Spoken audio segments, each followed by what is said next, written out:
مبارك. مين تنطبق عليه الشروط دي في حالة لو الرئيس مبارك ما نزلش انتخابات 2011؟ اقول لك، وانا عارف ان الناس هتتكلم كلام مش مظبوط. قول. اعتقد يعني اقرب المرشحين للمسألة ديت سيد جمال مبارك. احي احي احي يا ابو سوسو احي بس ده مش توريث؟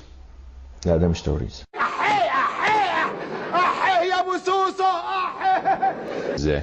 ما هو انا لازم افصل ما بين جمال مبارك ابن الرئيس وما بين جمال مبارك المرشح. بس خلي بالك، جمال مبارك المرشح سوف يتمتع بالفاسيلتيز على فكرة او هو ما المزايا. رشحش نفسه. انا برد كويس. عليك، يعني هيتمتع بمزايا لن تتوفر لغيره من المرشحين في حالة لو نزلوا انتخابات الرئاسة. لا، انا عايز اقول لك، يعني هل انت قريب. تعتقد ان الدولة لن تجامل، اجهزة الدولة لن تجامل جمال مبارك وهو نجل الرئيس عندما يخوض انتخابات الرئاسة؟ ده هتجامله. طيب يبقى ازاي نقدر نقول ان بس في ديمقراطية او في انتخابات نزيهة؟ لا، ما انا هقول لك على حاجة، بس صدقني، انا بكلمك بصراحة. هو اقوى الاسماء